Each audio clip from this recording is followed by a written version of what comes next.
Aujourd'hui, nous allons continuer notre série sur les déclarations « Je suis » de Jésus. Et la semaine dernière, nous étions encore en train de parler de Jésus, le pain de vie.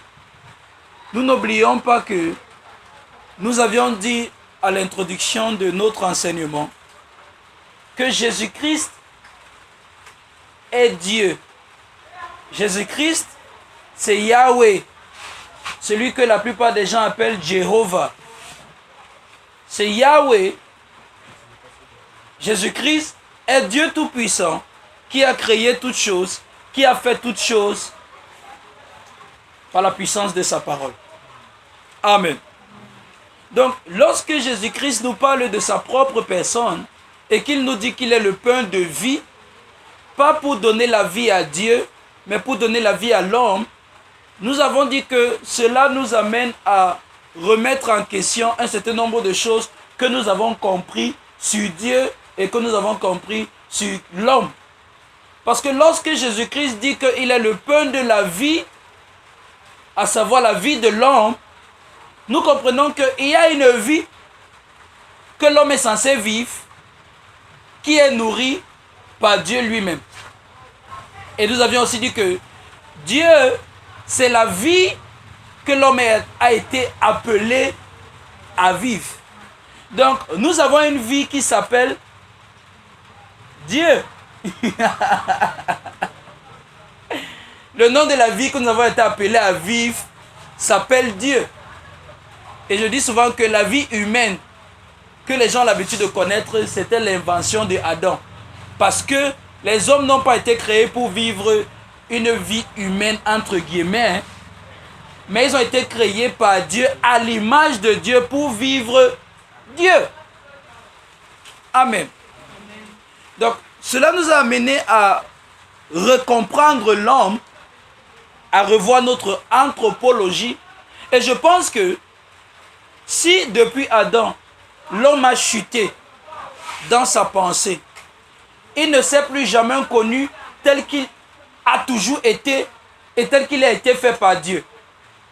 Toutes les institutions académiques qui ont été érigées à partir de la chute de l'homme, aussi bien et aussi loin que ces institutions académiques auraient pu pousser leur science, dans cette mentalité déchue de l'homme, elles ne parviendront jamais à pouvoir expliquer l'homme tel qu'il a toujours été, parce qu'elles sont forgées à partir d'un paradigme de la chute. Donc retrouver le véritable standard de l'homme et retrouver la véritable identité de l'homme dans la chute est mission impossible. Vous comprenez donc que malgré le nombre de choses que l'homme peut apprendre dans ces institutions académiques, à l'école et dans les universités, malgré tout ce que l'homme sera capable d'apprendre et tout ce que l'homme sera capable d'acquérir comme diplôme, comme certificat, comme science ou comme niveau de connaissance, il lui manquera toujours de connaître qui lui-même il est vraiment. En fait, dans l'Ancien Testament, lorsqu'il est dit « Mon peuple périt faute de connaissance », c'est pas parce qu'ils ne connaissent pas les mathématiques ou l'informatique, comme j'aime bien le dire, c'est parce qu'ils ne connaissent pas leur véritable origine, qui est Dieu. Et étant donné qu'ils ne connaissent pas leur véritable origine, ne connaissent pas vraiment qui Dieu est, ils ne se connaissent pas eux-mêmes. Conséquence, ils vont périr. Ils vont périr, ils vont souffrir. Donc, nous avons aussi compris que, au vu de ceci, on a beaucoup d'êtres humains qui sont sur la terre, qui ne se connaissent pas eux-mêmes. Donc il y a plus d'aveugles sur la terre que vous n'en savez ou que vous ne pensez. C'est-à-dire des gens qui ne se connaissent pas, qui ne connaissent pas ce qu'ils sont.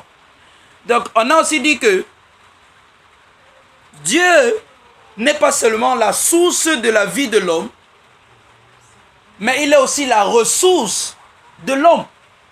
Ça veut dire que Dieu n'est pas seulement celui de qui l'homme est venu, mais Dieu est aussi ce que l'homme a besoin pour continuer à être ce qu'il doit être. Donc il n'est pas possible que Dieu soit hors de la vie d'un homme. Il n'est pas possible qu'un homme envisage être un homme sans Dieu. En fait, on ne peut pas parler d'un être humain qui a été créé par Dieu sans Dieu. Parce que la particularité de l'être humain, c'est qu'il a été créé par Dieu comme un instrument qui est censé fonctionner par Dieu lui-même. Donc, lorsque un inventeur crée un téléphone, après le téléphone peut fonctionner sans lui et va bien fonctionner.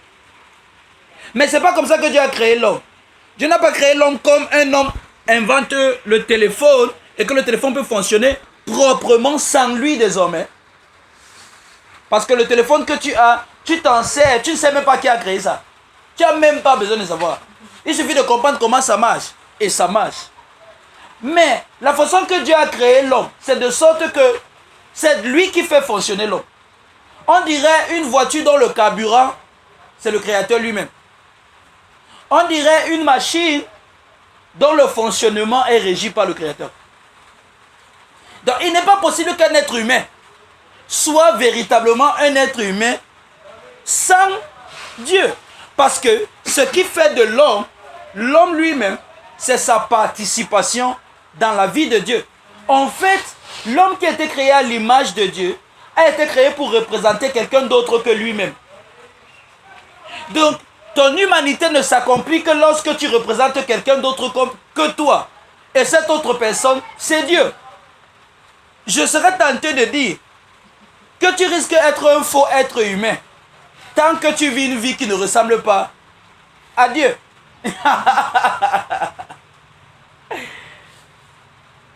Mais non, ne regardons pas seulement ça sous cet angle-là. Regardons ça plutôt du côté du privilège et de la plus grande opportunité que nous avons d'exister, à savoir de vivre pour refléter l'image de celui qui est plus grand que nous, à savoir Dieu.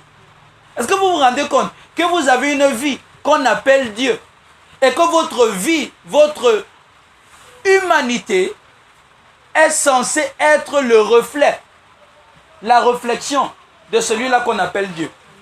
Quel privilège! Quelle meilleure chose voudrais-tu faire de ta vie? Amen. Quel privilège! Quelle meilleure chose voudrais-tu faire de ta vie? Sinon de te rendre compte que lorsqu'on te regarde, on voit au travers de toi l'image de Dieu. Qu'est-ce qu'il y a de plus satisfaisant pour un homme? Pendant que beaucoup de personnes veulent ressembler à leur soi-disant idole ou à leur personne modèle, ils oublient qu'ils ont pour destinée et pour vocation spéciale, unique, exclusive, celle de refléter et de ressembler Dieu. Donc Dieu n'est pas simplement la source de l'homme, mais il est aussi la ressource de l'homme. Et on comprend donc que l'humanité est telle que ce n'est que dans la divinité que l'humanité s'accomplit. Cela requiert Dieu pour qu'un homme soit un homme.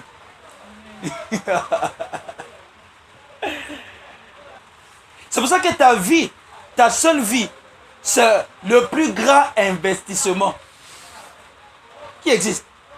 Parce que dans ta vie est investi le tout de Dieu. Donc tu n'es pas seulement toi, comme tu dis, oh non, je suis seulement ce que je suis là. Je suis seulement moi, il n'y a rien d'autre. Je me lève souvent le matin, je peux au travail. Le jour j'ai 500. Ah, le jour j'ai 1000 francs. Ah, ce n'est pas seulement ça. Ce n'est pas tout de toi là-bas. Tu es encore plus que ce que tu penses. Il y a Dieu dans ta vie.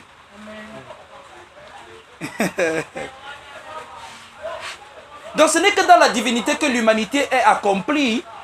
C'est pour ça que tout homme qui met Dieu hors de l'équation de sa vie a refusé d'être un homme tel que Dieu l'a créé. Il est en train de régner sa propre identité. Sa vie est une contradiction. Sa vie est un mensonge. Parce que sa vie est en train de refléter autre chose que ce pourquoi sa vie est. Sa vie a été façonnée pour quelque chose, mais désormais il est en train d'aborer au travers de sa vie autre chose que ce pourquoi il a été créé. Vous voyez aussi pourquoi connaître Dieu est d'une importance ultime. Il n'y a pas de substitut pour la connaissance de Dieu. Il n'y a pas quelque chose que tu peux remplacer la connaissance de Dieu avec. Si tu veux, va chercher les milliards. il y a une satisfaction qui ne va jamais exister dans ton cœur parce que Dieu n'est pas seulement la source de l'homme, mais il est aussi la ressource de l'homme qui permet à l'homme d'être l'homme, à savoir l'image de Dieu. Amen. Donc nous avions aussi dit que Dieu tient fermement à l'humanité qu'il a créée au point de se constituer lui-même comme la nourriture qui est censée nourrir cette humanité. Parce que Dieu dit, moi je suis le pain qui vous donne la vie. Jésus c'est Dieu, n'est-ce pas? Donc Dieu a dit, je suis le pain de vie. Je suis la nourriture. Donc Dieu tient tellement à l'humanité qu'il a créée au point de se constituer en ce qui va nourrir notre humanité. Waouh! Waouh! Dieu aime tellement sa création. Il nous aime tellement au point où lui qui est éternel en lui-même est devenu notre ressource. Vous voyez, ça c'est au-delà de l'amour humain, d'un amour humain. C'est l'amour inconditionnel éternel de Dieu. C'est l'ultime manifestation de l'amour de Dieu que nous avons exprimé en Jésus-Christ. Nous sommes tellement aimés de Dieu et cela fait la valeur de notre vie. Vous voyez, vous ne pouvez pas vous mesurer avec combien vous avez dans la poche. Et vous ne pouvez pas non plus vous mesurer avec ce que vous faites. Ce sera un très mauvais référentiel pour estimer ce que vous êtes. Parce que dans l'estime de ce que vous êtes vraiment, par le Créateur de celui qui vous... Par le Créateur qui vous a fait, il est allé au point de se constituer votre nourriture.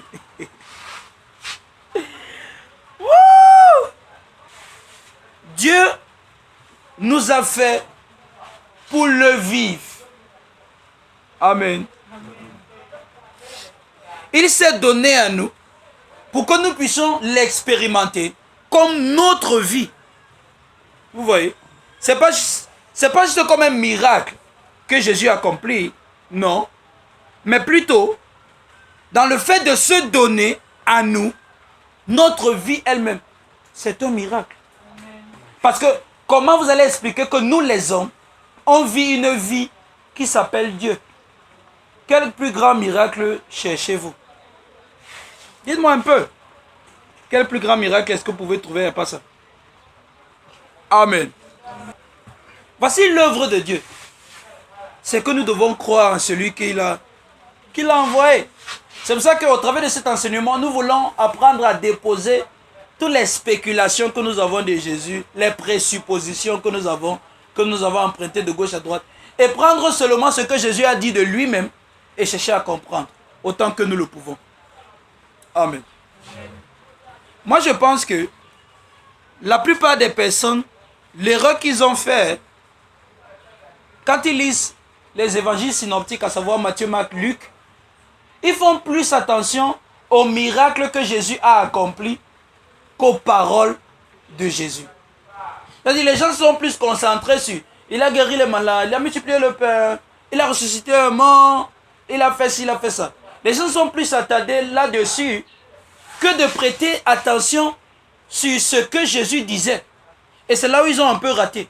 C'est pour ça que vous voyez, les gens sont plus pressés de voir un miracle se produire. Par exemple, on se réunit comme ça, on a envie de voir si un malade sera guéri, ou bien on va imposer la main à quelqu'un, la personne va commencer à se rouler au sol, et puis quelqu'un va dire que non, c'est sûr qu'il y a la puissance de Dieu ici. Et comme on a dit à l'introduction, même les miracles que Jésus a fait n'a pas révélé à ses disciples sa personne. Au point où, après tous les miracles qu'il a accomplis, les gens ne le connaissaient pas encore. Quand il pose la question, qui dit-on que je suis? Même ses disciples sont stupéfaits. Ah, certains disent, mais vous-même, vous dites quoi? Avec tous les miracles, personne ne savait. Il a fallu l'intervention du Père pour révéler à Pierre ou à Simon la personne de Jésus-Christ. Donc les gens se concentrent plus sur les miracles que Jésus a fait et ne font pas beaucoup attention à ses paroles. Alors que c'est dans les paroles de Jésus-Christ que nous avons la véritable appréhension de ce qu'il est en train de faire pendant qu'il est en train de parler. Vous voyez. Quand Jésus-Christ a fait un miracle, tout le monde court. Oh, c'est ça qu'on veut voir. Mais pendant qu'il est en train d'expliquer ce qui est en train de se passer, pendant qu'il veut dire ce qui est vraiment en train de se produire, on ne prête pas attention. Du coup, on est en train de louper l'essentiel de tout ce qui est en train de se passer et on veut voir simplement le théâtre. C'est ce que les gens aiment beaucoup. Les gens aiment le théâtre aujourd'hui. Les gens aiment quand ils vont aller à l'église, les gens vont tomber, on fait un peu de simagrée. Mais demande aux gens de s'asseoir, d'écouter l'enseignement de façon méticuleuse. Non, le pasteur s'il parle de quoi? Non, on veut voir la puissance de Dieu agir. Dans les paroles de Jésus, on a la véritable appréhension de ce qui est en train de se produire. Parce que quand Jésus-Christ dit « Je suis la vérité », on va arriver là-bas, j'avance un peu. Dans la culture hébraïque, ce qui est vérité, on appelle vérité lorsqu'il y a une correspondance entre la parole et l'événement. Lorsque la parole coïncide avec l'événement, on ne dit pas que c'est vrai, on dit que c'est vérité. Donc lorsque Jésus-Christ dit qu'il est la vérité, il est en train de dire que ce que je dis correspond à ce qui est en train de se passer, correspond à ce que je suis en train de faire. Donc pendant que je suis en train de parler, c'est en train de se produire. Parce que plus tard, quand on va arriver tout à l'heure, vous allez voir que Jésus dit, le pain que je donne, je peux lire ça, c'est ma chair. Le pain que je donne pour la vie du monde, c'est ma chair. Et tu vas penser peut-être, c'est seulement ce qui va se passer sur la croix. Non! Parce que notre salut n'a pas commencé lorsque Jésus-Christ est mort sur la croix. Notre salut a commencé lorsque Jésus-Christ a incarné la chair. Lorsqu'il est devenu un homme, il a commencé à nous sauver. Ça nous fait comprendre que pendant que Jésus-Christ est en train de parler, ce qu'il est en train de dire est en train de s'accomplir dans ce qu'il est en train de faire et dans lui-même. Lorsque vous allez dans Deutéronome chapitre 18, à partir du verset 15, Moïse prophétise la venue de Jésus-Christ. Et Moïse dit, il y a un prophète comme moi que Dieu va susciter du milieu de vous. On peut lire Deutéronome chapitre 18, à partir du verset 15. On va lire jusqu'au verset 22. L'Éternel ton Dieu te suscitera du milieu de toi, d'entre tes frères, un prophète comme moi, et vous l'écouterez. Moïse parle ici là de Jésus-Christ. Il dit que Dieu va susciter un prophète et vous allez l'écouter. Ok? Moïse ici là prophétise la venue de Christ, n'est-ce pas? On va lire la suite, on va arriver jusqu'au verset 22. Prochain verset, verset 16. Il répondra ainsi à la demande que tu fis à l'Éternel, ton Dieu, à Horeb, le jour de l'assemblée, quand tu disais que je n'entende plus la voix de l'Éternel, mon Dieu, et que je ne vois plus ce grand feu, afin de ne pas mourir. Prochain verset. L'Éternel me dit, ce qu'ils ont dit est bien. Continue. Je leur susciterai du milieu de leurs frères un prophète comme toi, et je mettrai mes paroles dans sa bouche, et il leur dira tout ce que je lui commanderai. 19. Et si quelqu'un n'écoute pas mes paroles qu'il dira à mon nom, c'est moi qui lui en demandera compte. 20. Mais le prophète qui aura l'audace de dire à mon nom une parole que je ne lui aurais point commandée, ou qui parlera au nom d'autres dieux, ce prophète-là sera puni de mort. Peut-être diras-tu dans ton cœur, comment connaîtrons-nous la parole que l'Éternel n'aura point dite? Verset 22. Quand ce que dira le prophète n'aura pas lieu et n'arrivera pas, ce sera une parole que l'Éternel n'aura point dit.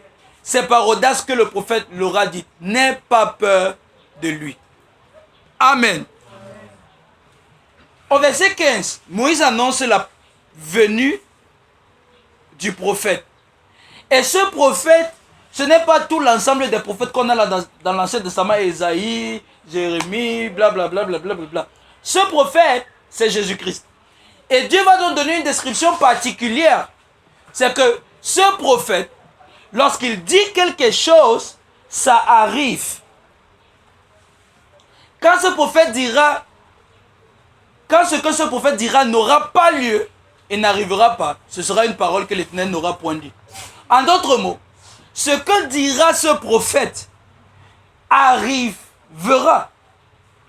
Ok. When a prophet speaketh in the name of the Lord, if the thing follow not, c'est là où la version anglaise, la version française met ça un peu mal.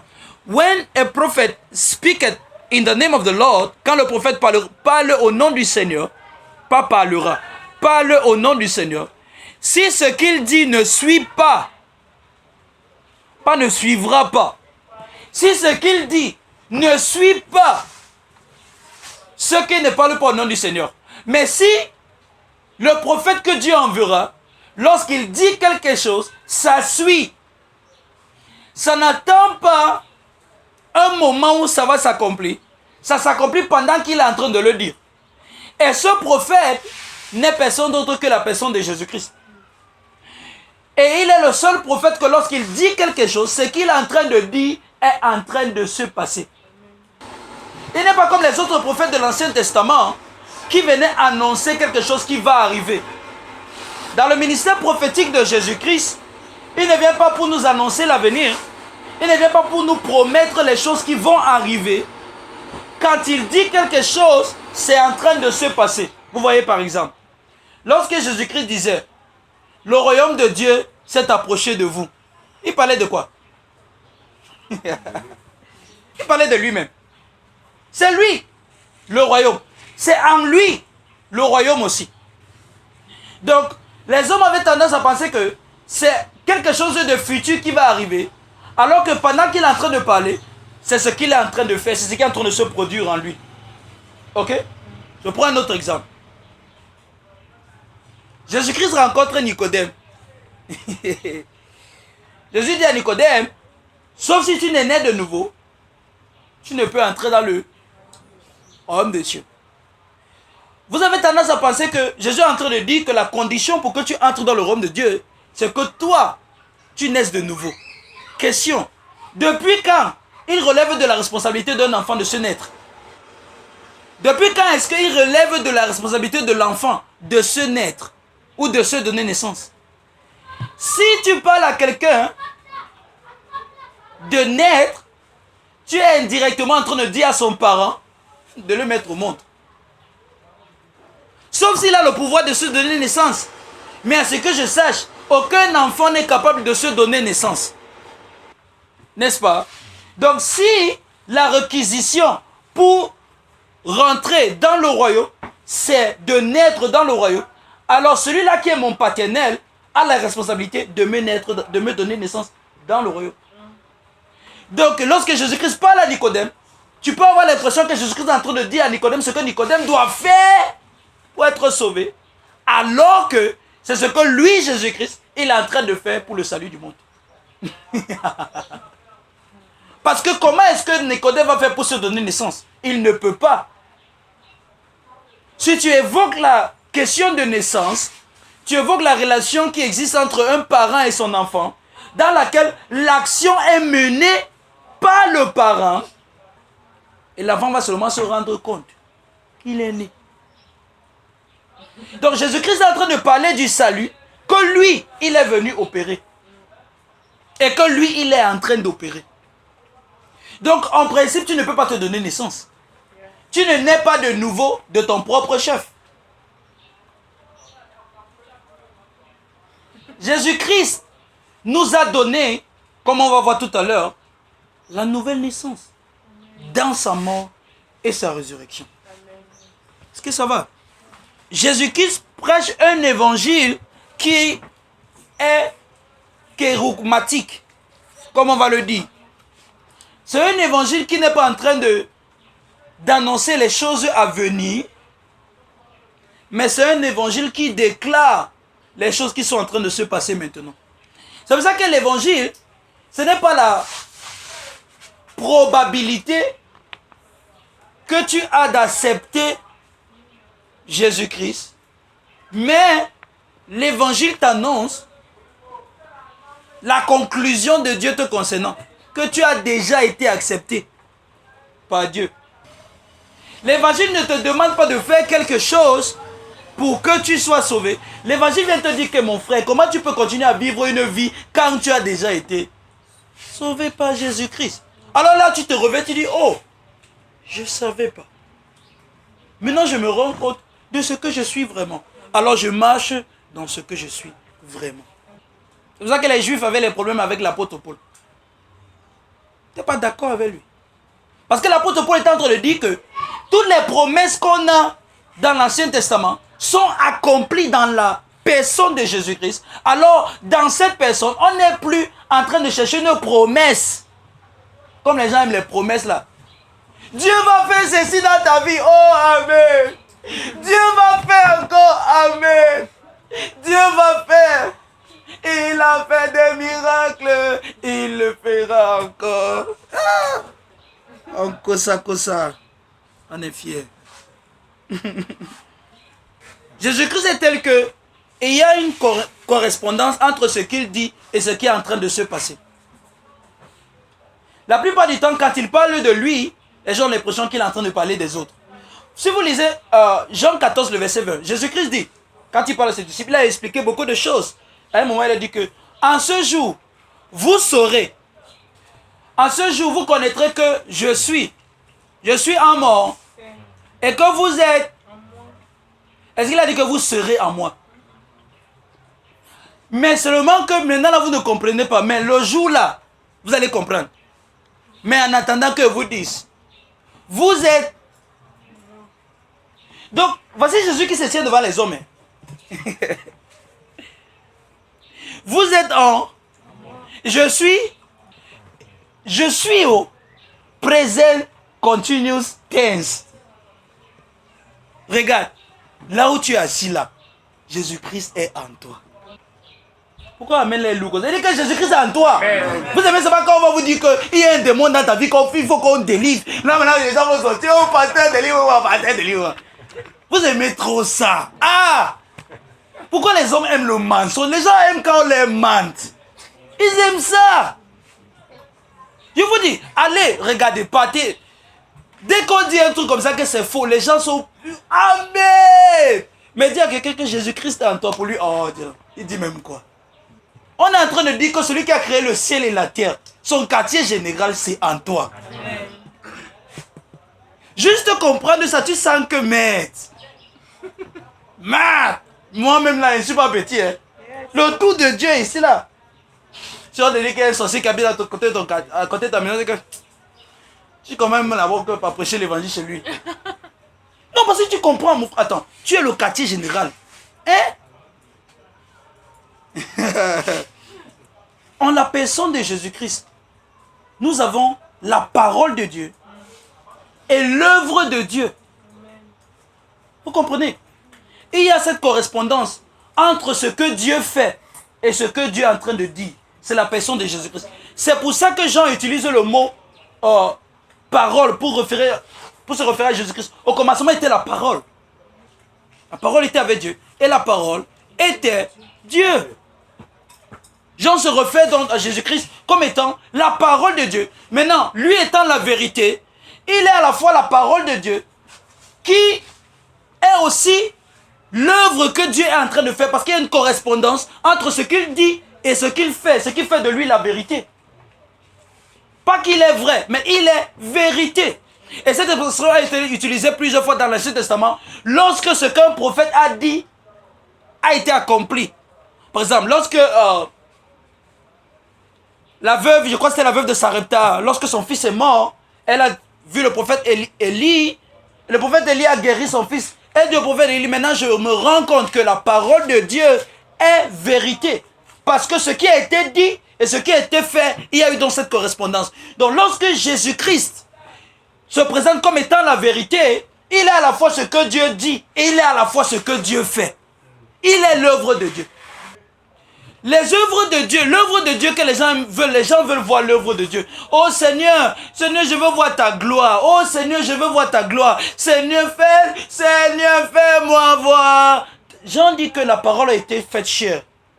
Et elle a habité parmi nous. Nous avons contemplé sa gloire. La gloire de la parole. Et au verset 1, il a dit que la parole est Dieu. Amen. Donc si nous avons contemplé la gloire de la parole, nous avons contemplé la gloire de Dieu. Amen. Donc la gloire de Dieu que tu cherches à voir, ce n'est pas quelque chose que Dieu va faire. C'est Jésus-Christ. Et chaque fois que tu vas regarder ailleurs, tout ce que tu vas voir, c'est l'argent. C'est ça que tu vas appeler la gloire de Dieu. Ou bien la voiture. C'est ça que tu vas appeler la gloire de Dieu. Ou bien le visa. Ou le mariage. C'est ça que tu vas appeler la gloire de Dieu. Alors que Jean dit, verset 1, Jean 1, verset 1, au commencement était la parole. La parole était avec Dieu et la parole était Dieu. Verset 14, la parole qui est Dieu a été faite chair. Et nous avons contemplé sa gloire, la gloire de la parole, la gloire de Dieu. Amen. Jésus-Christ. Donc si nous chantons, si nous devons chanter la gloire de Dieu, nous chantons l'œuvre qui a été accomplie en Christ. De son incarnation, sa vie, sa crucifixion, sa mort, sa résurrection, son ascension et sa session à la droite de Dieu. Voilà l'œuvre de Dieu. Amen. Parce que cette œuvre-là nous concerne, nous sommes impliqués, nous sommes en lui, comme il a dit. Vous saurez que vous êtes en moi. De sorte que ce qui lui arrive, nous est aussi arrivé. C'est pour ça que l'apôtre Paul dit, puisque nous avons été ensevelis avec lui, nous avons aussi été ressuscités avec lui. Donc si nous devons contempler la gloire de Dieu, s'il te plaît, ne cherche pas loin. C'est Jésus-Christ.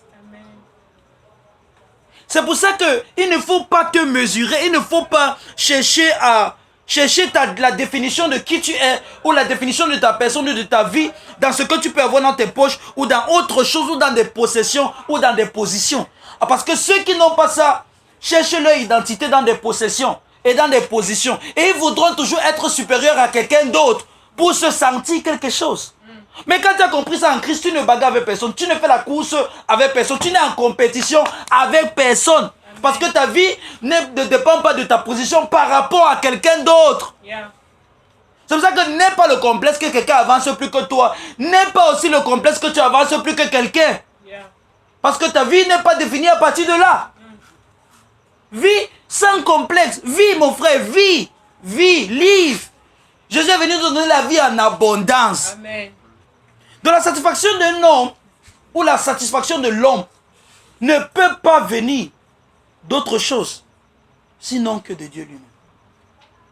Tout l'or de la terre, toutes les richesses de la terre ne valent pas le trésor de l'amour de Dieu exprimé pour toi en Jésus-Christ. Donc ne cherche jamais ta valeur dans ce que tu possèdes ou dans ce que tu as accompli. Non, tu es encore plus grand que ça. En fait, j'ai l'habitude de dire, ce que tu est plus grand que ce que tu as. Et ce que tu es plus grand que ce que tu as besoin d'avoir. Amen. Donc, est-ce qu'on a déjà perçu l'humanité comme ça? De se rendre compte que notre humanité ne peut être complète, ne peut être accomplie que dans notre inclusion, qu'au travers de notre inclusion dans la vie divine, dans la vie de Dieu. Voilà notre appel. Dans notre humanité, nous avons donc la possibilité et le privilège de participer et de partager dans la transcendance de l'amour de Dieu. De sorte que maintenant, à cause de l'amour de Dieu pour nous, on se surpasse. Parce que pour refléter Dieu qui est infini, il y a des dimensions de nos vies qui vont commencer à traverser ses limites. Pour refléter ce Dieu qui est illimité, lorsque tu vas commencer à te rendre compte que je suis son image et je vis pour le représenter, certaines limites de ta vie seront brisées. Parce que pour refléter son image, il faudra transcender ces limites. Parce que tu seras en train de refléter le Dieu illimité. Vous voyez, juste s'identifier à cette vérité, comprendre que nous sommes ces hommes-là qui ont été créés pour refléter Dieu, pour être à l'image de Dieu, ça va nous pousser au-delà de nous-mêmes. sans trop te débattre, simplement en t'identifiant en la vérité de qui tu es, en reconnaissant la vérité sur ta personne et en suivant cette vérité. Qui a été fait à l'image de Dieu? Je n'ai pas de limite. Je ne crois pas que je peux être limité.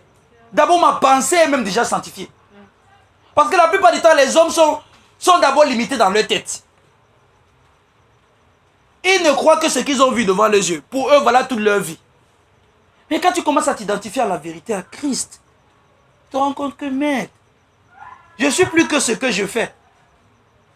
Et pendant que tu te rends compte de ça, que tu reconnais ça, tu vas te rendre compte au fur et à mesure que tu commences à faire au-delà de ce que tu fais. Parce que tu vas te rendre compte que ce avec quoi tu te mesurais est petit pour te valoriser.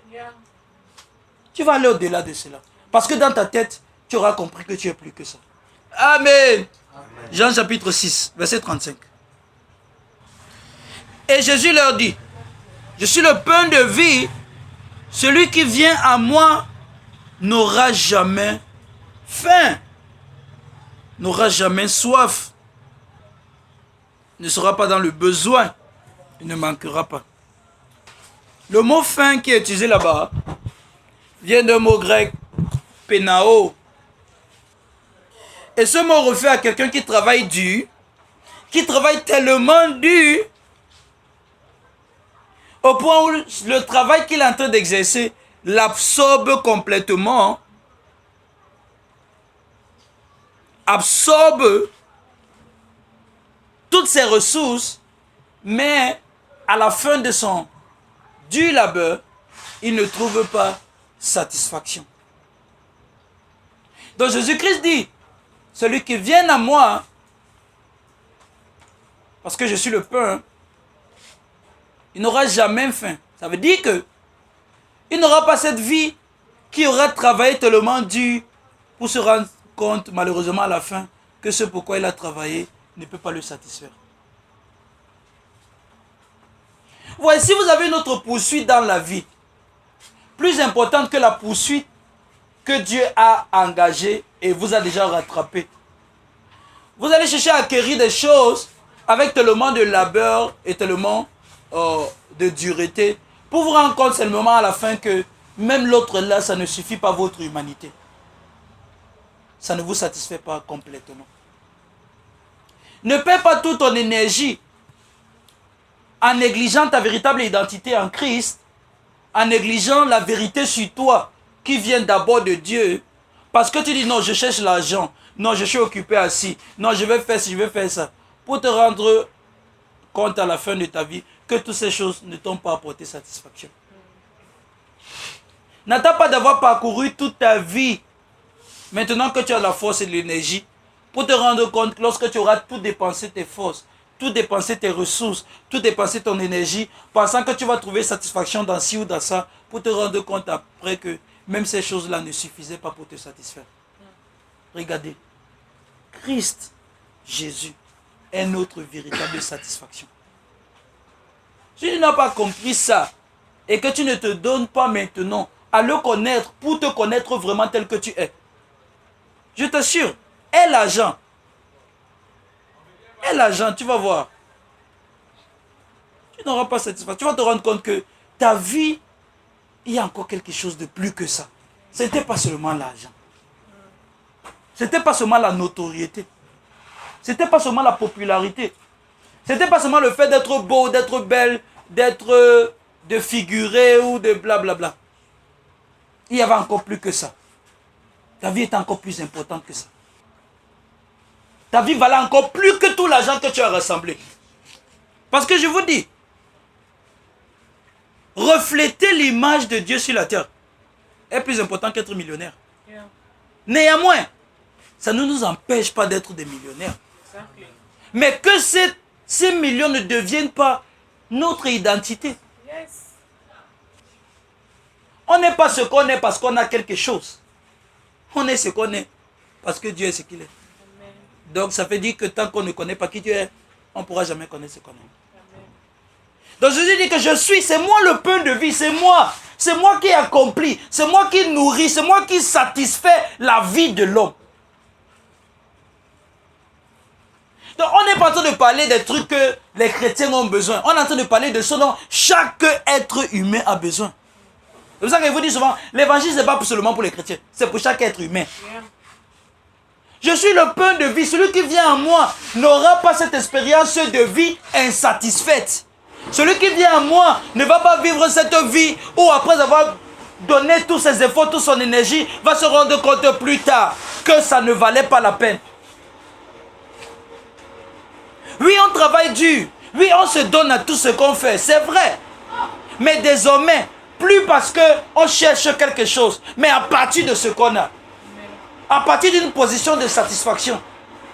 Ce qui fait que ça ne devient plus du dur labeur, ça devient même une passion.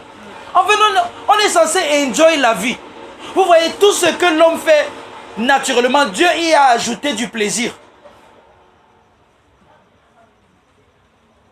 Mais lorsque la vie devient difficile, ou tu ne trouves pas du plaisir dans ce que tu fais, il y a un problème.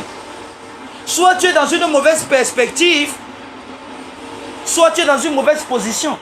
Mais lorsque tu as trouvé ta satisfaction en Christ, même ce que tu fais, tu le fais avec passion. Tu ne le fais pas parce qu'on ne te... Tu le fais pas parce qu'on te paye trop.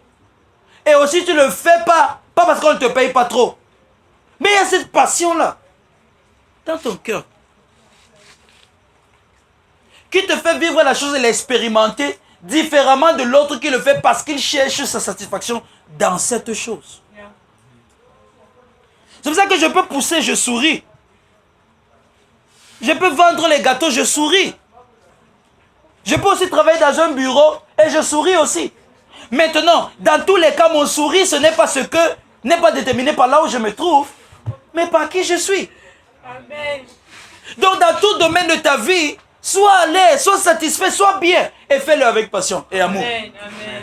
Vivez, mon frère. Oui. Je suis le pain de vie, Jésus a dit. Donc ce n'est qu'en Jésus-Christ que la question de nos vies est résolue. Où trouve sa réponse. C'est en Jésus-Christ que nous arrivons à destination. En Jésus-Christ, nous sommes arrivés à destination. Oh, gloire à Dieu. En Jésus-Christ, la question de d'où est-ce qu'on vient, pourquoi est-ce que nous sommes, ce pourquoi nous vivons, où est-ce qu'on va après, on a la réponse. Et on sait là d'où on vient. Et on sait où on va. C'est pour ça qu'on n'avait pas tant quelqu'un, on va dire à quelqu'un, c'est là que, où est-ce que tu vas passer ton éternité? Comme si on ne savait pas. On sait. Parce que les gens aiment bien dire ça pour effrayer les gens. On vit avec assurance, on n'a pas peur. Amen. On vit avec le sourire, on vit avec assurance. Amen. La vie est belle en Christ.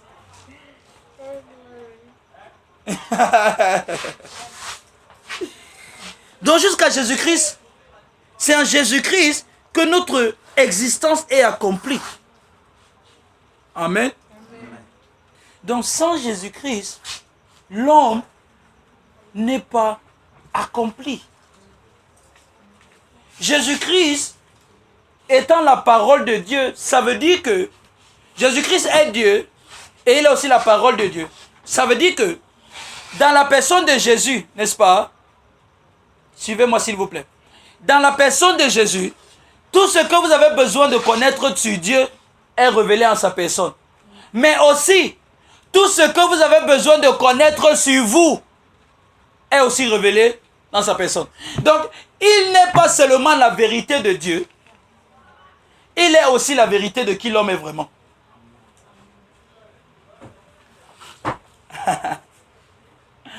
Il n'est pas seulement la vérité de Dieu, mais il est aussi la vérité de nous. Il est en fait la vraie version de qui nous sommes. Vous voyez pourquoi? Pour savoir vraiment qui on est, on ne se regarde pas nous. On regarde Christ. Parce que c'est en lui qu'on a la vraie version de nous. Pas en Adam. Les gens aiment trop s'identifier à Adam. Et ils sont pressés de dire, comme Adam a péché, tous les hommes sont des pécheurs. Mais ils ne veulent pas voir que comme Jésus-Christ a été juste, et les hommes ont été justifiés en la justice de Jésus-Christ. C'est ça qui est Dieu à croire. Parce qu'on est sûr que non. De toute façon, le péché là est grave. Le péché est très dangereux. Dieu ne blague pas avec le péché. De toute façon, Adam Adam a péché, tous les hommes sont devenus des pécheurs. Et c'est tellement sérieux qu'on a appris aux gens à croire qu'ils sont des pécheurs. Et dès que tu crois que tu es un pécheur, tu as la foi pour pécher. Et tu vas pécher par la foi. Dès que tu crois que tu es un pécheur, tu as la foi pour pécher et tu vas pécher par la foi. Non, je vous le dis, je vous dis, recevez cet évangile. Crois un seul instant. Crois que tu es un vrai enfant de Dieu. Toi-même, personne ne va te donner une loi. Toi-même, tu vas te dire, il y a les comportements que je dois arrêter. Je ne crois pas. Parce que toi, tu sais comment... regardez, même les gens qui ne partent pas à l'église savent comment les enfants de Dieu doivent se comporter. Ce sont eux les premiers. Quand un chrétien se comporte mal, il dit que, vous voyez, après vous allez dire que vous partez à l'église. Pourquoi? Parce qu'ils savent comment les enfants de Dieu sont censés se comporter. Donc, à partir du moment où il va croire en lui-même qu'il est un enfant de Dieu, qu'il a été justifié en Jésus-Christ, il sait ce qu'il doit faire. Il sait ce qu'il ne doit pas faire. Tu n'as pas besoin qu'on te dise cela. Oh mon frère, vraiment il faut arrêter de mentir. Toi aussi, il faut arrêter de voler. Sois honnête. On va te dire, mon frère, tu es un enfant de Dieu. Toi-même, regarde toi-même. Regarde alors ce que toi-même tu fais. Tu vas te rendre compte que, mais attends, c'est pas vrai me concernant. Il faut que ma vie cesse d'être un mensonge. Il faut que ma vie cesse d'être la contradiction de ce que je suis vraiment. Je ne peux pas être un enfant de Dieu méchant. Je suis encore en train de faire telle ou telle chose. Je refuse de faire ça. Mais à un enfant de 5 ans, le blanc, dimanche matin, dis-lui de passer ici là. Vous allez voir comment il va éviter la boue. Personne ne va lui dire d'éviter. Lui-même va se rendre. Comme il sait que je suis blanc là, avec tout la boue là, il va commencer à sélectionner la route là où il va passer. Il fait comme ça. La même chose, si tu crois que Jésus-Christ t'a sanctifié et que maintenant, en Christ, tu es saint. Si tu crois, toi-même, tu vas fuir le péché. Personne ne va te dire ne pêche pas. Toi-même, tu vas te rendre compte que mais comment quelqu'un qui a été sanctifié comme moi, je vais pécher. Regardez par exemple, lorsque vous voyez quelqu'un, même dans toutes les églises, les catholiques, tout ça, lorsque vous voyez quelqu'un qui s'est baptisé, le lendemain, s'il ment, les autres vont le pointer, non? Voilà un baptisé. Regardez celui-là, il a dit qu'il s'est baptisé, n'est-ce pas? Pourquoi? Parce qu'on sait que... Parce que les gens se disent que comme il s'est baptisé là, il a été sanctifié. Maintenant, les gens ne savent pas que plus que ce que le baptême est capable de faire, Jésus-Christ les a sanctifiés. Si tu peux croire en ça, si tu peux croire que tu as été sanctifié par Jésus-Christ, mon frère, la vie est différente. Tu te vois différemment, tu vois tout le monde différemment. Tu te considères différemment, tu considères tout le monde différemment. C'est pour ça que vous, quand vous vous rappelez... un enseignement précédent, on a dit, Jésus-Christ, ils ont demandé à Jésus, c'est quoi les œuvres de Dieu qu'on doit faire? Jésus a dit que l'œuvre de Dieu, c'est que vous croyez. C'est ça qui est Dieu à croire. Maintenant, moi, je te pose la question, est-ce que tu crois que Jésus t'a sanctifié? Est-ce que tu crois que tu es saint? Marche avec cette croyance. Amen. On est censé vivre ce qu'on croit. Lève-toi le matin, dis-toi, rappelle-toi, je suis sanctifié par Christ. Je suis le temple de Dieu. Dieu habite ici. Toi-même, tu ne voudras pas mettre ton pied dans certains endroits. Toi-même, tu ne voudras pas laisser certaines paroles sortir de ta bouche. Toi-même, tu ne voudras pas faire certaines choses. Jésus nous a sanctifiés. Amen. Lorsque Jésus dit « Je suis le pain de vie », nous savons au quotidien que, premièrement, le pain représente une nécessité de base pour la vie. N'est-ce pas?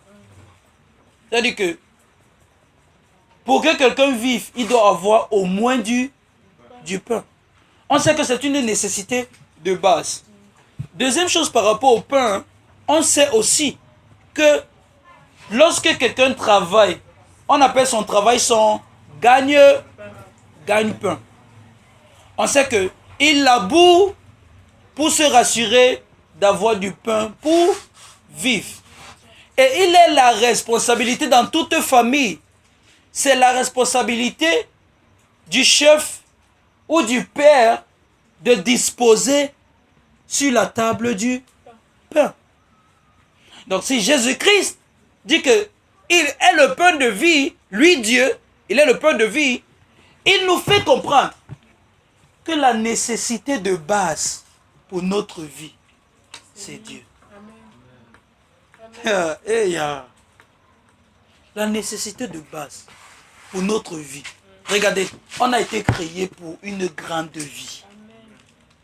Est-ce que vous vous rendez compte que un homme peut avoir... Est-ce que vous imaginez la dimension de la vie d'un homme dont la nécessité de base, c'est Dieu lui-même. Regardez, quand on parle de Dieu, on ne parle pas d'une idole, on ne parle pas d'une statue, on ne parle pas d'un petit modèle, on parle de Yahweh Tout-Puissant qui a créé le ciel et la terre par la puissance de sa parole. Tu imagines ce Dieu dans ta vie comme une base. Tu as une idée de quoi est-ce que ta vie va ressembler, mon frère? Merde. Ah! Regardez, on a une grande vie. Amen. Cesse de regarder tes poches et de dire que voilà tout ce que je suis. Tu es encore plus que ça. Yes. Apprends à croire, crois l'évangile, crois. Crois. La nécessité de base de notre vie, c'est Dieu lui-même. Amen. Le pire, c'est que dans cette nécessité de base, premièrement, Dieu nous considère comme sa famille. Lui, le chef de ses familles, qui a pris la tâche de disposer sur la table de la famille ce qu'il faut pour que la famille continue de vivre et subsiste, à savoir lui-même, le pain de vie. Amen. Amen. Ah, Wouh! Dieu nous appelle sa famille. Amen. Tu es la famille de Dieu. Si tu avais l'habitude de te voir seulement dans ta petite famille, ton père, ta mère, tes frères et tes soeurs là, et je suis venu te dire, mon frère, tu fais partie d'une plus grande famille que celle-là. Amen. Et grave, la famille là, c'est la famille de Yahweh. Amen. Celui qui sanctifie, Hébreux 2:11, celui qui sanctifie et ceux qui sont sanctifiés sont issus d'un seul. C'est pour ça que lui, le sanctificateur, il n'a pas peur de les appeler, ceux qu'il a sanctifiés, les sanctifiés, il n'a pas peur de les appeler mes frères. Jésus-Christ appelle frère.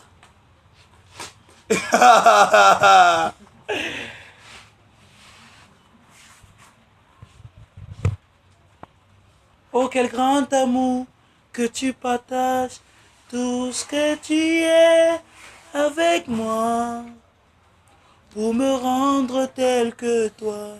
Oh, quel grand amour que tu partages tout ce que tu as avec nous pour nous rendre identiques à toi. Jésus-Christ nous appelle frères. Le problème, c'est que on a les gens qui refusent de croire qu'ils sont les frères de Jésus. Ils veulent se mettre les serviteurs et les créatures. Non, je suis seulement une créature de Dieu. On est seulement les serviteurs. On est seulement les esclaves de Dieu. Alors que Dieu dit, encore plus qu'un esclave, tu es pour moi un fils, une fille. Ça, c'est le plus grand titre que Dieu peut conférer à un homme. Même pasteur ne dépasse pas fils. Même le titre de pasteur ne dépasse pas le titre de fils. Donc celui qui se connaît seulement comme pasteur, s'il fait l'erreur de ne pas se connaître comme fils, celui-là qui se connaît comme fils de Dieu est mieux positionné que celui-là qui s'appelle pasteur.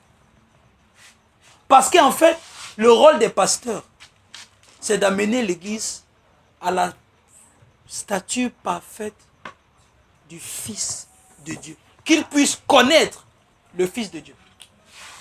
Et en connaissant Jésus-Christ, on a dit ça ici là, la révélation du Fils nous inclut dans la filiation du Fils. De sorte que lorsqu'on a compris que nous sommes les fils de que Jésus-Christ est le Fils de Dieu, nous comprenons par le Saint-Esprit que nous avons été inclus en lui parce qu'il est devenu un homme. Ça veut dire qu'il est devenu ce que nous sommes pour nous inclure dans ce qu'il est. Donc nous sommes devenus en lui les fils de Dieu.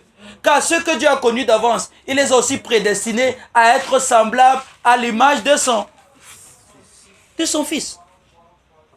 Voilà ce que nous avons été appelés. À la filiation, à être des fils. Voilà notre appel commun à tous. Être des fils de Dieu. Amen. Est-ce que tu crois que tu es un fils de Dieu? Wouh! J'aime l'évangile. Quelqu'un aime ça ici là comme moi? Christ est notre accomplissement. Il est la véritable réalisation de notre véritable nous.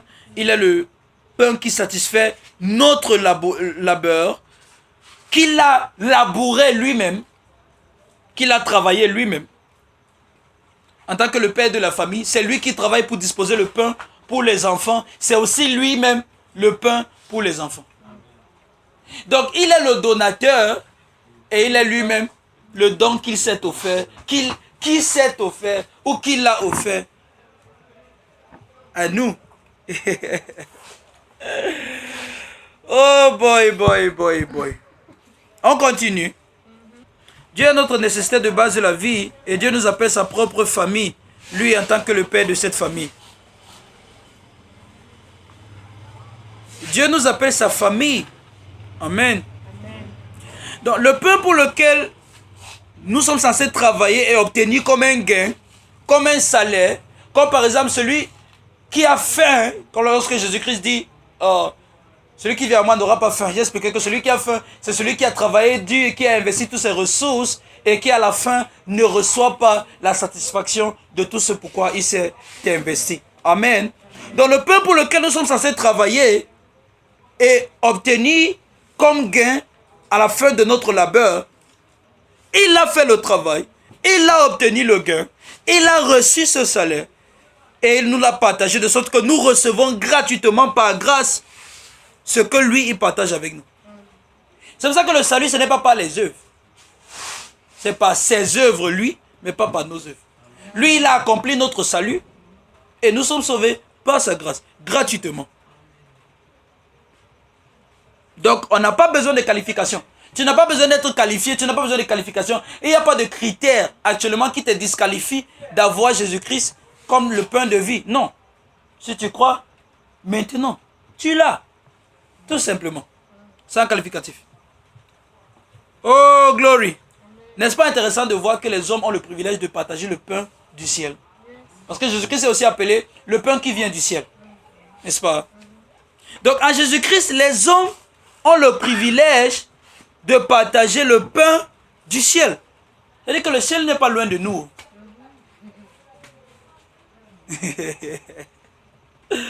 Le ciel n'est pas loin de nous. En fait, en Christ, le ciel n'est plus une réalité virtuelle pour nous, encore moins une réalité futuristique ou future. Et ce n'est non plus une destination d'après la mort. Il y a des gens qui veulent mourir pour partir au ciel. Je vous rappelle que Jésus-Christ a quitté le ciel pour venir nous trouver ici sur la terre, pour nous donner la vie. Mais il y a les chrétiens qui veulent mourir et partir au ciel. Mais si tu leur dis, je te propose de mourir, je dis, ils vont refuser. Parce qu'ils veulent vivre.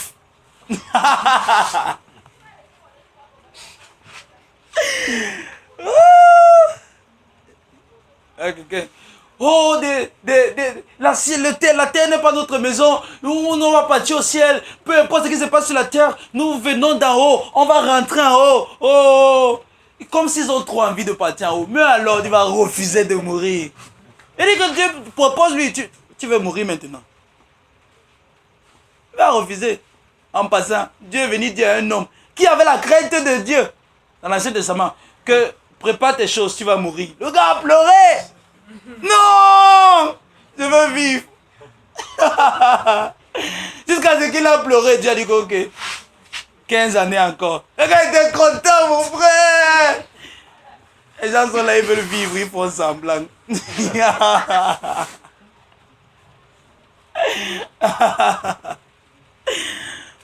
Et je me demande souvent ce que les gens veulent aller faire au ciel. Oh non, on va aller là-bas chanter la louange et l'adoration. Parce que Dieu vous a dit qu'il vous a créé pour qu'on puisse former la chorale au ciel. Ça va être créé à son image pour vivre sa vie. Ouais. Nous partageons le pain du ciel. Et c'est comme ce que j'ai dit une fois. Vous voyez, dans l'église, l'un des sacrements de l'église, c'est la Sainte Seine, la communion. Et au travers de la Sainte Seine, nous croyons tel que Jésus-Christ l'a prescrit à ses disciples, le pain que nous partageons, et on va bientôt commencer à faire ça ici. Ceci est mon corps, mais il tient en main un bout de pain.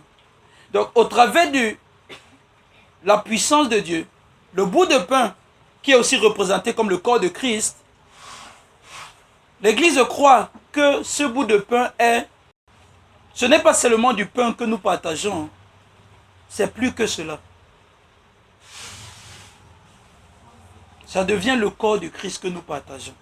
Et c'est puissant. Vous voyez. L'église primitive, l'ancienne église a toujours pratiqué cela. Et on va apprendre à le faire ici. Là. Il y aura des jours, on va venir, on va partager la Sainte Seine. C'est très puissant. Et si tu crois en cela tel que l'a enseigné les Saintes Écritures, tu verras la puissance de cela dans ta vie. Amen. Amen. Si nous les hommes, nous avons le privilège de manger le pain du ciel, de consommer le pain de vie, est-ce qu'on doit avoir peur de ceux-là qui disent qu'ils boivent le sang des hommes? Hein? Parce que si quelqu'un me dit qu'il est dangereux parce qu'il est dans une secte et il boive le sang, il est un grand sorcier, il a encore petit niveau. Parce que lui, il boit seulement le sang des hommes. Mais nous avons le privilège de manger le pain, le corps de Dieu. Qui doit avoir peur de qui? Donc si on te dit encore qu'il y a un sorcier dans le quartier, il faut l'inviter ici. Il faut dire que le pasteur l'invite ici. Oh, gloire à Jésus-Christ. Amen. La dernière partie que je voulais aborder, parce que je voulais plus qu'on garde cet enseignement aujourd'hui. Et notre temps est déjà achevé. Comment est-ce que Jésus-Christ nous offre? Parce que si vous arrivez au verset 51, Jésus dit, je suis le pain de vie qui est descendu du ciel.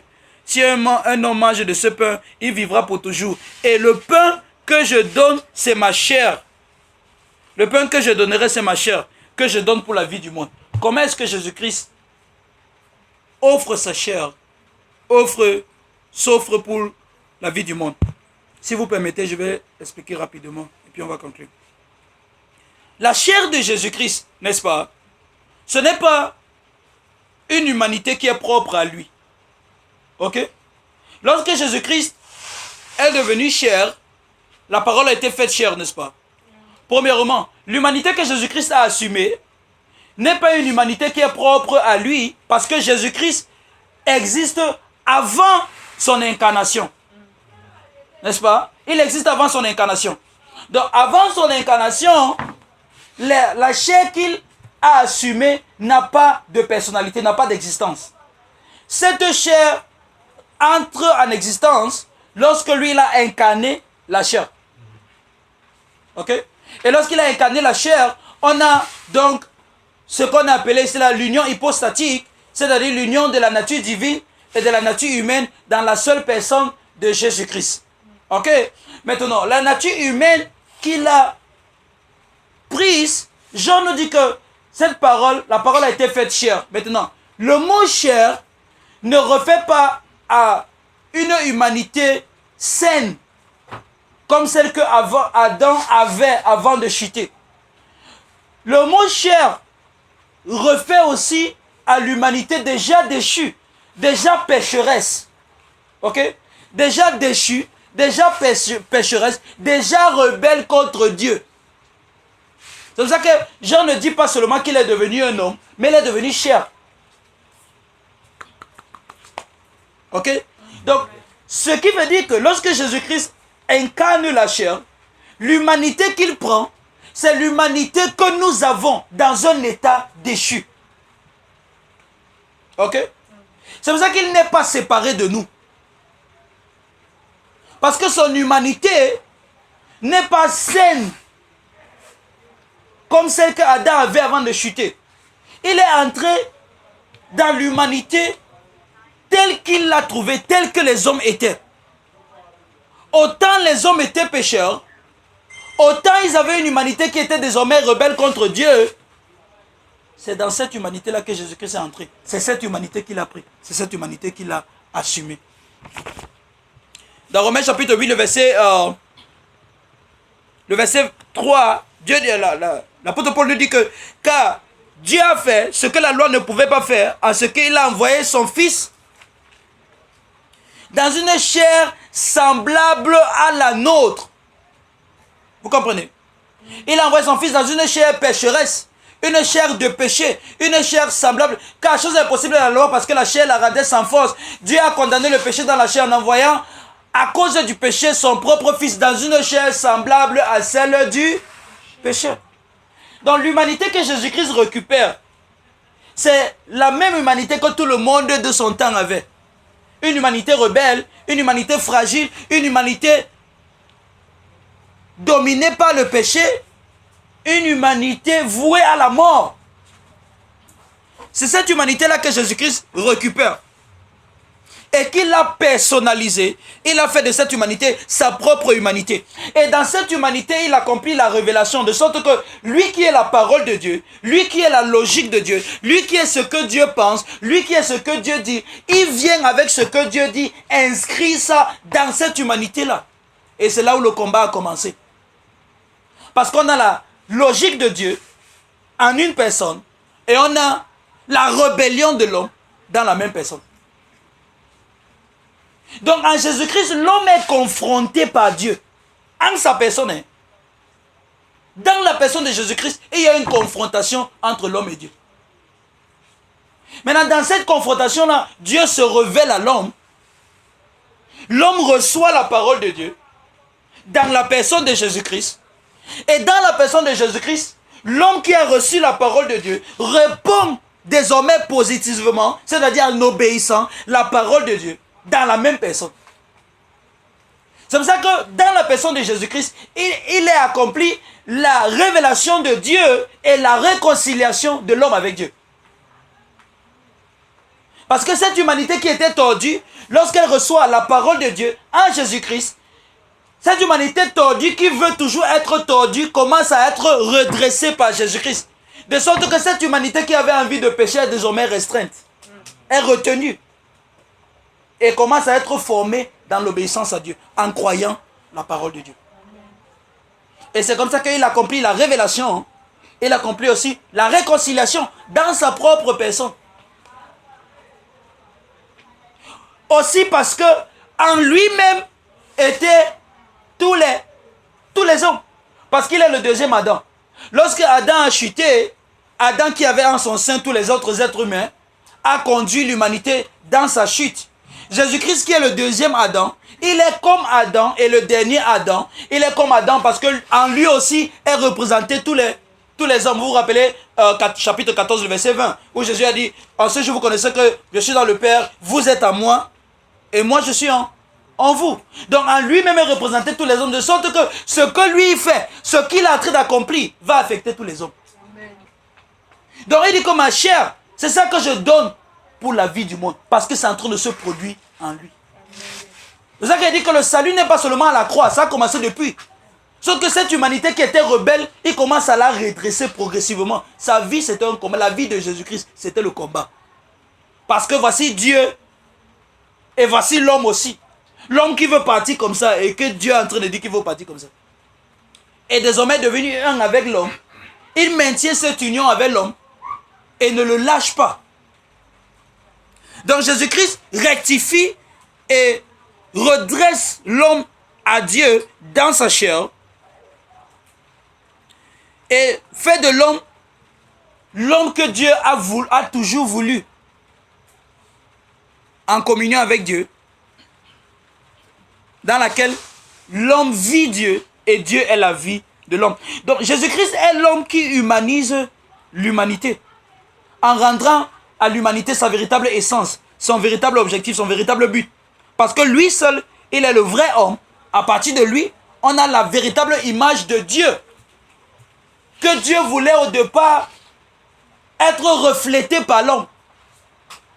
En fait, Adam, qui a été créé à l'image de Dieu, a été créé à l'image de Christ. Il préfigurait Christ qui devait venir. Ok? Maintenant, lorsque l'image de Dieu est tordue en lui, Jésus-Christ vient redresser cette image et ramène l'homme et fait de l'homme ce que l'homme a toujours été dans la pensée de Dieu. Il humanise les hommes. En fait, l'une des choses que je dis souvent, c'est que Jésus-Christ est venu nous apprendre à être des êtres humains en faisant de nous des hommes. C'est-à-dire ces personnes-là qui reflètent l'image de Dieu. Ouh! Dans l'œuvre qu'il a accomplie dans sa chair, il a offert sa vie pour notre vie. Lorsqu'il devient chair, il rentre dans chaque compartiment de la chute de l'homme. Parce qu'il est entré dans une humanité déchue. Une humanité qui s'est aliénée à Dieu. Une humanité qui est rebelle. Ok? On a compris ça, n'est-ce pas? Ça veut dire que dans toute la vie de Jésus-Christ, il va rentrer dans tous les compartiments de la vie déchue de l'homme qui s'est perdu. C'est pour ça que partout là où l'homme était désobéissant, il va obéir pour redresser l'homme. Ok? Il va rentrer dans tous les compartiments de la chute de l'homme jusqu'à entrer dans la mort qui est entrée dans l'homme. Parce qu'il est venu reconstruire l'homme qui a été détruit. Ok? Donc dans son union avec l'homme, dans l'union de Dieu et l'homme à la personne de Jésus-Christ, chaque compartiment de l'homme déchu est rencontré par la divinité et tout ce que la divinité touche est guéri. Si Jésus-Christ n'est pas devenu tout ce que nous étions, alors nous ne sommes pas pleinement sauvés. Mais parce qu'il est rentré dans chaque compartiment de nos vies, on sait qu'on est vraiment sauvé à tous les niveaux, à tout point. C'est pour ça que jusque dans la mort, il est entré. C'est pour ça qu'on n'a pas peur de la mort. C'est pour ça que la mort n'est pas la limite de notre vie. Parce que la mort qui était venue limiter l'homme, Jésus-Christ est rentré dans cette mort-là. Tout ce que la divinité touche est naturellement guéri. Ok? Donc, autant Jésus-Christ est devenu ce que nous sommes, autant il est rentré dans chaque compartiment de notre vie, autant il a participé à notre humanité, s'il est vraiment devenu un homme, comme la Bible nous le dit, et qu'il est vraiment devenu ce que nous étions. Autant il est rentré dans chaque compartiment de cette vie-là, et qu'il n'a laissé aucun aspect de notre vie intouché, autant nous sommes sauvés. L'extrémité auquel Jésus-Christ est devenu un homme reflète l'extrémité auquel nous sommes sauvés. C'est pour ça que s'il est devenu éternellement un homme, parce qu'après sa résurrection, beaucoup de chrétiens ne savent pas ça. Certains chrétiens pensent que après que Jésus-Christ soit ressuscité, il s'est débarrassé du corps humain et il est remonté au ciel. Je vous rappelle, quand il est ressuscité, il était encore un homme. Pour dire que l'union que Dieu a bâtie avec l'homme, la réconciliation que Dieu a accomplie en Jésus-Christ avec l'homme, ne s'est pas perdue dans la mort. Même la mort n'a pas réussi à séparer l'homme de Dieu. Même la mort n'a pas réussi à désunir l'union que Dieu s'est fait avec l'homme. Une union inséparable. De sorte que quand l'homme meurt, il entraîne Dieu dans sa mort. Et comme Dieu ne peut pas mourir, quand Dieu sort de la mort, il entraîne l'homme hors de la mort. Amen. Cette union-là a été accomplie dans la personne de Jésus-Christ. C'est pour ça que c'est lui notre salut, ce n'est pas ce qu'on a fait. Amen. C'est lui notre salut. Et quand il ressuscite, il ne s'est pas débarrassé du corps humain. Il était toujours homme. C'est pour ça que je vous dis que Dieu, si on dit maintenant que notre Dieu n'est pas un homme, on est incorrect. Parce que quand il est devenu un homme, il n'a pas cessé d'être un homme. Jésus-Christ, c'est le Dieu homme. Autant il est resté un homme, autant l'union de l'homme avec Dieu n'a pas été défaite, même par la mort. Autant notre union avec Dieu ne peut pas être défaite par quoi que ce soit. Amen. Si quelqu'un t'a dit que si tu as péché, si tu as menti, le Saint-Esprit t'a quitté, il est en train de dire que petit mensonge t'a séparé de Dieu, alors que même la mort n'a pas réussi à séparer l'homme de Dieu à la personne de Jésus-Christ. Comment est-ce que Dieu va faire pour se séparer de nous? On est unis pour la vie. Amen.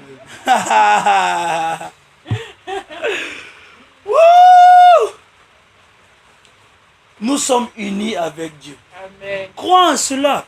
Crois. Et si Dieu est dans ta vie, mon frère, tu es sanctifié. Yes. Tu es sanctifié. Si un ange, comme Moïse a vu dans le buisson, Adam a dit à Moïse, parce que lui, l'ange, il est là-bas. Le lieu où tu te tiens est un lieu saint. retire les souliers de tes pieds. À plus forte raison, Jésus-Christ, Dieu, lui-même tout-puissant, dans ta vie. Tu es saint. Amen. C'est ne pas croire ça qui est péché. Yes. Parce que quand Dieu a créé Adam à son image, Adam a refusé de croire. Il a dit, je ne suis pas fait à l'image de Dieu. Il faut que je devienne à l'image de Dieu. Voilà là où son problème a commencé.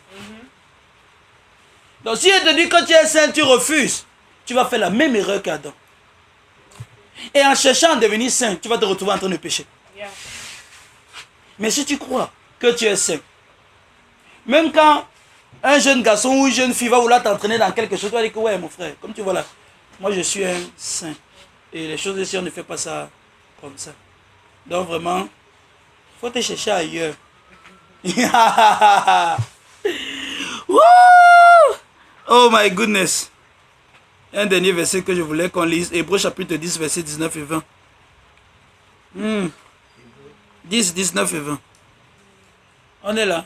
Ainsi donc, frères, puisque nous avons au moyen du sang de Jésus une libre entrée dans le sanctuaire, dans le lieu très saint, par la route nouvelle et vivante qu'il a inaugurée pour nous au travers du voile, c'est-à-dire de sa chair. Au travers de sa chair. Dans sa chair. Dans son offrande à nous, pour nous sauver. Jésus-Christ nous a donné accès à Dieu. Pourquoi? Parce que nous sommes représentés dans son humanité, et dans son humanité, unis avec la divinité, nous avons le privilège d'avoir une audience face à face avec Dieu. Et ce n'est pas par nos œuvres, mais par son œuvre. Nous avons accès à Dieu par Jésus-Christ. Oh, donc, en Jésus-Christ, l'homme est confronté à Dieu. Il se retrouve face à face avec Dieu. Et il rencontre en Dieu l'amour inéchappable de Dieu. Parce qu'en Jésus-Christ, l'homme pécheur, en Christ, se retrouve face à face avec Dieu. C'est juste en Jésus-Christ. La rébellion de l'homme est intensifiée. Et sa culpabilité atteint son paroxysme. Parce que maintenant, Dieu n'est même pas loin. Dieu est maintenant face à face avec lui, en face de lui. Il ne peut pas fuir. C'est ainsi que le péché est condamné dans la chair de Jésus-Christ. C'est ainsi que l'homme est jugé en Jésus-Christ. L'homme meurt en Jésus-Christ. Malheureusement pour lui, Dieu l'a uni à lui-même en Jésus-Christ. Il entraîne Dieu dans sa mort en Jésus-Christ parce qu'il est uni avec Dieu en Jésus-Christ. Malheureusement pour la mort, Dieu ne peut pas mourir et même la mort est sanctifiée à cause de Dieu en Jésus-Christ. Et quand Dieu sort de la mort, malheureusement pour l'homme, Dieu est déjà uni avec l'homme en Jésus-Christ. Et Dieu entraîne l'homme hors de la mort en Jésus-Christ. Contre ton gré, tu as été sauvé. Là, c'est un évangile violent. On vient te dire que mon frère, Dieu t'a même pas demandé, il t'a sauvé. Il t'a même pas demandé ton avis. Il t'a sauvé même avant que tu ne naisses. Mais en fait, c'est vrai parce que c'est pas le jour où tu acceptes l'évangile que Jésus-Christ meurt pour toi. Donc, avant de demander ton opinion, Dieu t'aimait tellement qu'il t'a sauvé. Je prends un exemple. Tu viens de mettre un enfant au monde. Tu lui demandes l'habit qu'il veut porter. Tu as déjà tout pour lui. Tu as déjà acheté. Tu veux seulement son bien. C'est trop d'amour, mon frère. Dieu nous aime trop. Ne sois pas offensé à l'amour de Dieu.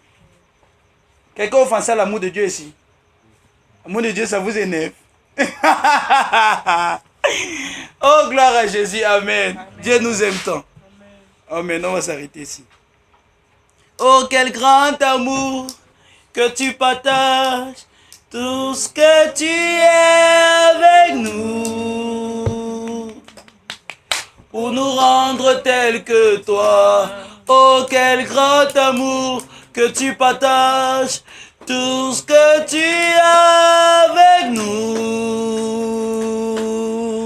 pour nous rendre identiques à toi. Les ténèbres ont disparu, la vraie lumière est apparue. Tout ce qui est vrai de toi est aussi vrai de moi.